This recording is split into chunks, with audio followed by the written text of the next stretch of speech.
Assalamualaikum warahmatullahi wabarakatuh. Bismillahirrahmanirrahim. Alhamdulillah wassalatu wassalamu ala rasulillah wala quwwata wala quwwata illa billah.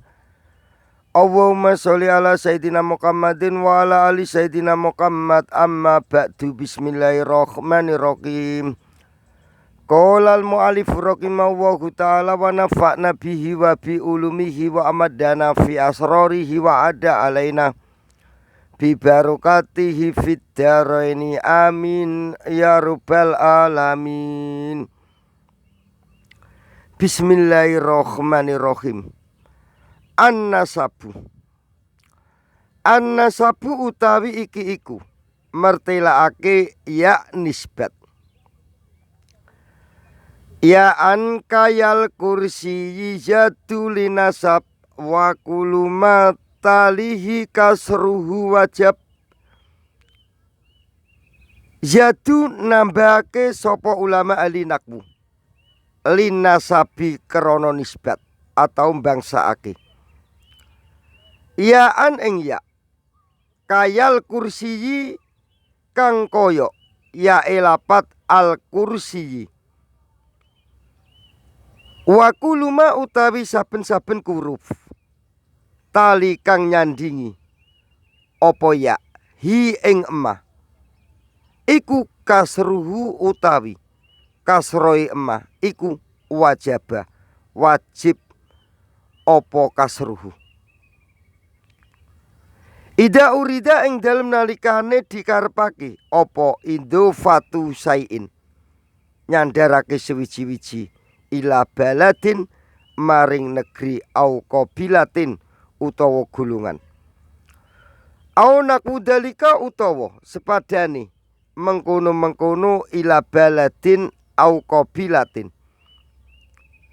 Juila mongko didadekake apa akhiruhu huruf akhire se ya an ing ya musaddadatan kang ditasdid maksuron kang dikasro apa makuruf qobla kang ing dalem sadurunge ya fayuqalu mongko diucapake fin nasabi ing dalem bangsaake atau nisbatake ila Dimasko maring lapat Dimasko diucapake apa lapat Dimaskiyun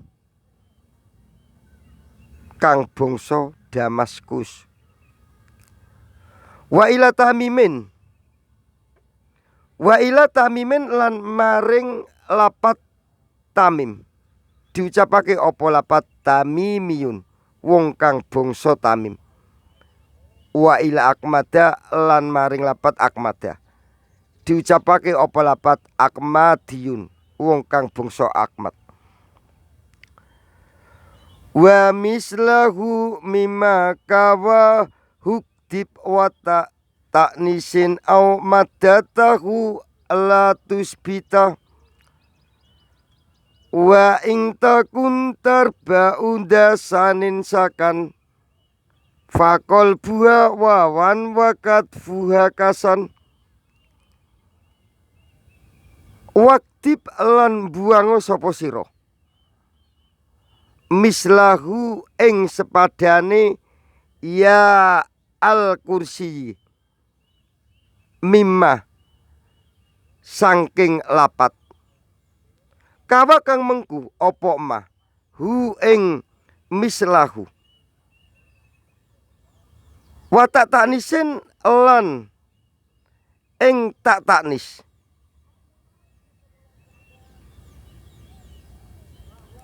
au maddatahu utawa huruf mate taknis latus bita lan ojo netepake temen sapa sira. Wa intakun lan lamun ana apa maddatahu iku tarba'u dasanin iku tarba'u tumiba kang kaping papat apa maddatahu dasanin kali kang anduweni huruf kang kaping pindho sakana mongko kang mati apa sanin. Fakol buha mongko utawi ganteni madatahu wawan ing wawu. Wakat buha lan buang madatahu kasanun iku kang bagus.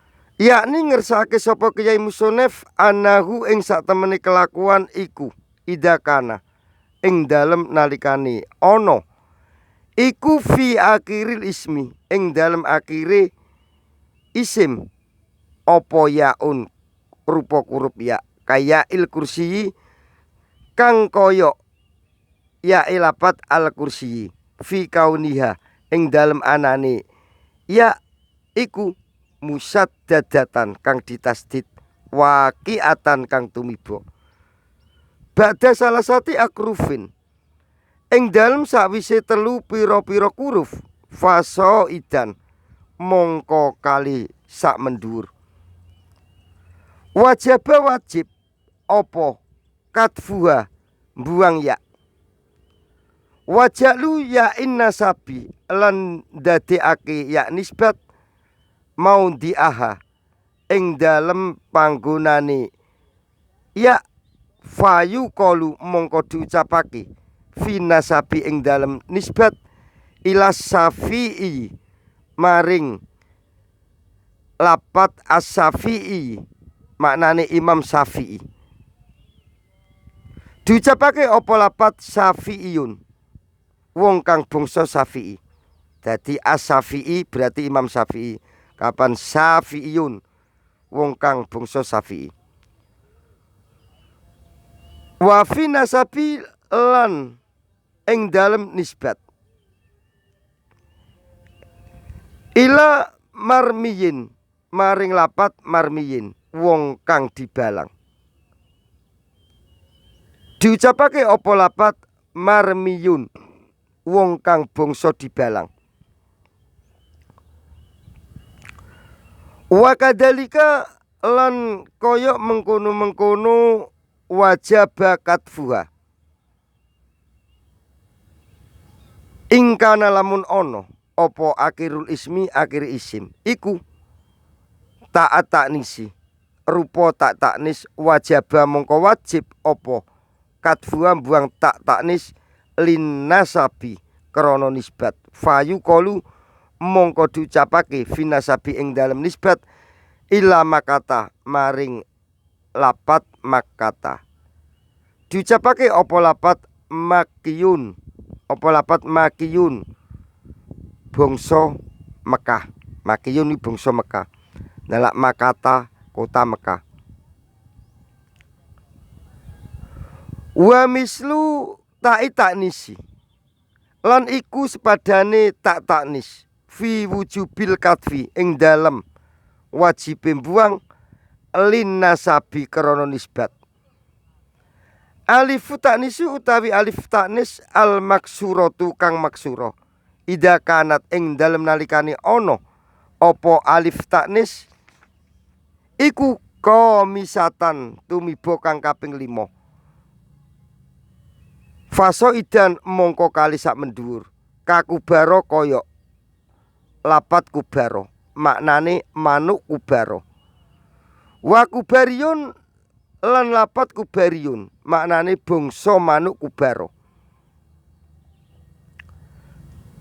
Aurabiatan utawa tumiba kang kaping 4 mutakarrikan kang nyandang karo kat apa sanimah kurup kang kaping 7 lapat hiya kang utawi alif taknis iku fi ing dalem ma kajamazah kaya sepadane lapat jamazah maknane jamazah melaku cepet atau melaku gancangan.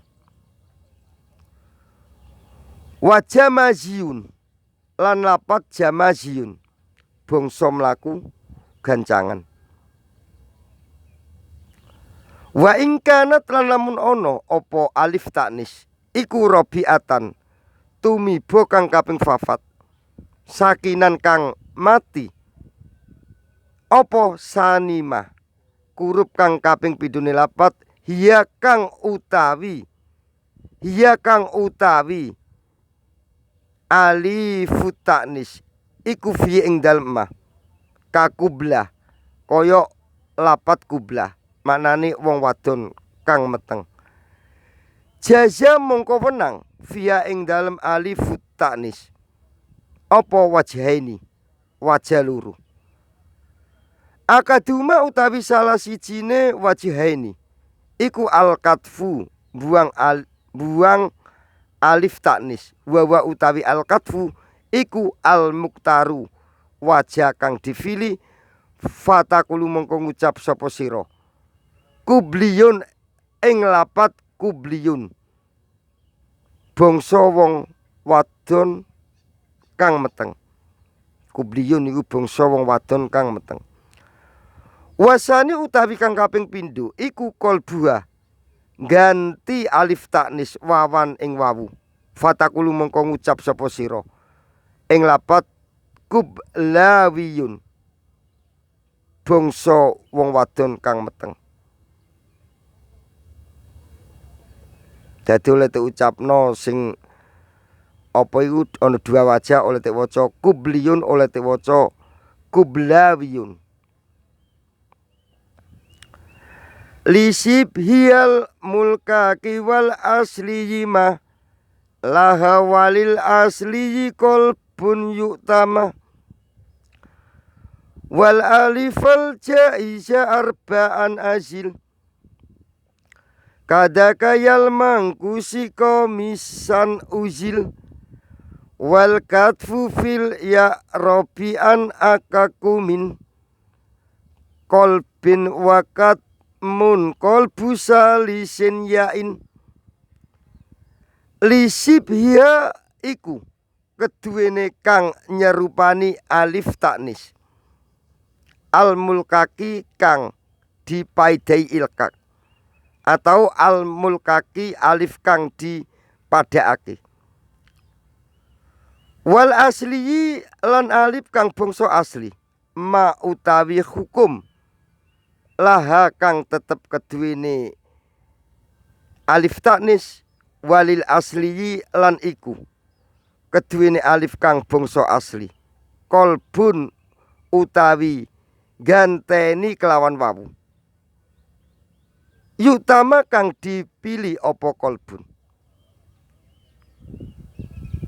Wa azil lan buango sapa sira al alifah ing alif. Ngene ya kenek ya, dik ngenekno ngene ya kenek. Wal alifa lan buango sapa sira ing alif al jaizah kang liwati apa alif arbaan ing papat kurup azil buango sapa sira iku kadaka kaya mengkono-mengkono alif yal mangkusi utawi yak mangkus komisan kali tumiba kang kaping 5 uzila diilangi apa yal mangkus tatawa dibuang apa yal mangkus diilangi atau dibuang. Wal katfu utawi buang fil ya ing dalem ya mangkus robian kali tumiba kaping 4 iku akaku luwe berhak min kolbin tinimbang saking ganti wawu wakatmun lan iku wajib kolbun utawi ganti ya ngene ya wakatmun lan iku wajib kolbu salisin utawi ganti ya kang kaping 3 ya inu kang pertelo apa salis kang nyoto apa salis. Yakni ngersake sapa Kyai Musonef anna alifal ilkaki ing sak temene alif ilkak al maksuruta kang maksuro iku ka alif ta'nisi kaya alif ta'nis fi wujubil katfi ing dalem wajib buang ing kanat lamun ono apa alifal ilkak iku komisatan tumiba kang kaping 5. Kabarkah kaya sepadane lapat kabarkah maknane tumo kayawan. Tumo kayawan, tumane kayawan. Mbok tumo sapi, mbok tumo unta, mbok tumo kerbau. Pokoknya tumo kayawan atau kayawan kutu. Wa kabarkiyin lan lapat kabarkiyin. Wa jawazul katfi lan menangi buang wal qalbi lan ganti kelawan wawu ingkanat lamun ana apa alifal ilkak iku robiatan tumiba kang kaping 4. Kaalko kaya sepadane lapat alko, maknane wit alko. Wa alqiyun lan lapat alqiyun, wa alqawiyun lan lapat alqawiyun, bangsa wit alko ya. Alqawiyun iku bangsa wit alko. Walakinal muktaro lan tetapine kaul kang dipilih atau wajah kang dipilih huna ing kene bab iku kolbu ganti kelawan wawu. Aksa alifit taknisi kali sewalike alif taknis. Wa amal alifulan anapun utawi alif al asliyatu kang bangsa asli iku fa ing kanat mongko lamun ana apa alif iku salisatan tumiba kang kaping 3 kulibat mongko diganti apa alif wawan ing wawu kaason kaya lapat ason maknane teken atau tongkat. Wa asawiyin lan lapat asawiyin bangsa tongkat ya bangsa teken. Wa fatan lan lapat fatan. Wa fatawiyin lan lapat fatawiyin nisbate lapat fatan iku fatawiyin kang bangsa wong enom pemuda. Wa ingkanat lan lamun ana apa alif iku robiatan tumiba kang kaping 4 kulibat mongko diganti apa alif aidon kalimane wawan ing wawu kamal hawiyin kaya sepadane lapat malhawiyun bangsa dolanan atau bangsa guyonan atau bangsa lelahan ngono. Bangsa lelahan atau dolanan. Warubama kudifat lan terkadang dibuang opo alif. Kamalhiyin kaya sepadane lapat malhiyun. Wal awalu utawi kang awal. Wa yo al awalu iku al muktaru wajah kang dipilih. Wa ilaihi lan maring al awalu asaro awe isaro sapa Kyai Musonef bikauli kelawan dawuh Kyai Musonef rupane walil asli qalbun yuktama. Ayat kese yuktaru dipilih apa kolbun yukalu diucapake apa lapat itamaitu asai'a itamaitu asai'a itamaitu mili sapa ingsun asai'a ing sewiji-wiji. Ayat kese iktartu mili sapa ingsun hu ing sek. Wa ing kanat lan namun ana apa alif iku komisatan tumiba kang kaping 5 faso idan mongko kali sak mendhuwur wajib mongko wajib apa al-katfu buang kuruf kamustafiyin kaya sepadane lapat mustafiyin bangsa Mustafa fi Mustafa ing dalam lapat Mustafa buang ya buang Mustafa iku ya ini sebaik gak ono lalak Mustafiyun iku bangsa Mustafa. Wa ilan dalika lan maring mengkono wa ing kanat komisatan fasoidan. Asaro awe isaro sapa Kyai Musonef bi qauli kelawan dawuh Kyai Musonef rupane wal aliful jaiza arba'an asil. Wa asaro lan awe isaro sapa Kyai Musonef bi qauli kelawan dawuh Kyai Musonef rupane kadaka yal mangkusi illa akhirih.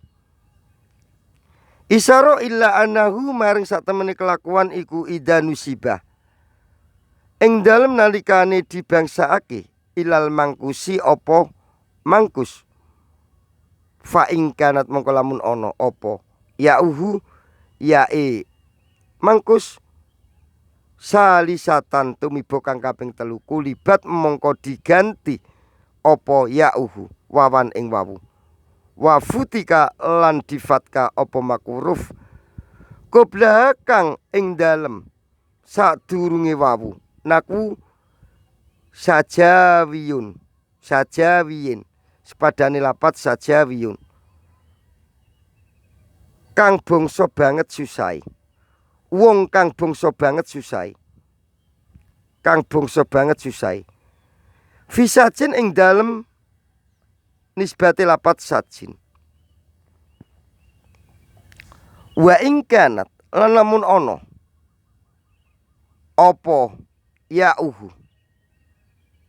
iku robiatan tumiba kang kaping 4 kudifat mongko dibuang apa yauhu nakwu kodin nakwu kodiyin sepadane lapat kodiyin kodiyun fi kodin ing dalam lapat kodin wakotuk labu lan terkadang diganti apa yauhu wawan ing wawu nakwu kodowiyun sepadane lapat kodowiyun wa ing kanat lan lamun ana apa yauhu komisatan iku tumiba kang kaping 5 faso idan mongko kali sak mendur wajaba mongko wajib apa kadwa buang yauhu ka muktadiyin kaya sepadane lapat muktadiyun maknane bangsa wong kang nglampahi batas fi muktadin ing dalem nisbate lapat muktadin wong kang nglampahi batas muktadin wa musta'liyin lan lapat musta'liyin wong kang bangsa ngungkuli atau ngluhuri fi musta'lin ing dalem lapat ing dalem nisbate lapat musta'lin wong kang amri ngluhuri atau ngungkuli wal kabarka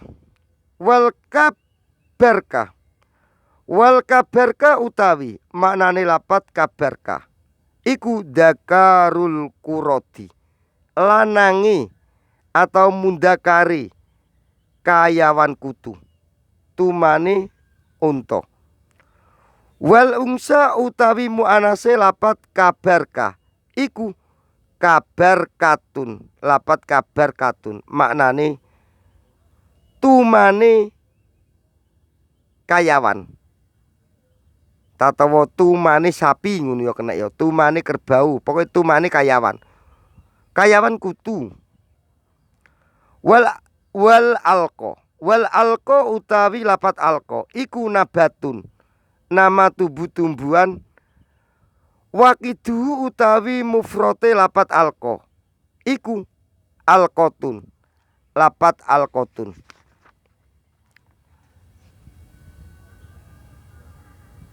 wa aulidal qalbing fitakan wa fa'il wa fu'ilun ainahu maftak wa fi'il wa auli lan nyandingi sapa sira dal qalbi ing iki ya kang ganteni kelawan wawu ing fitakan ing kewaca fatkah wa fa'ilun utawi wazani lafat fa'ilun wa fu'ilun lan wazani lafat fu'ilun Ainahuma ing ain fi'ile lafat fa'ilun wa fu'ilun. Iku iftak maca fatka sapa sira. Wa fi'ilin wa fi'ilun lan wazane lafat fi'ilun. Yakni ngersake sapa Kyai Musonef.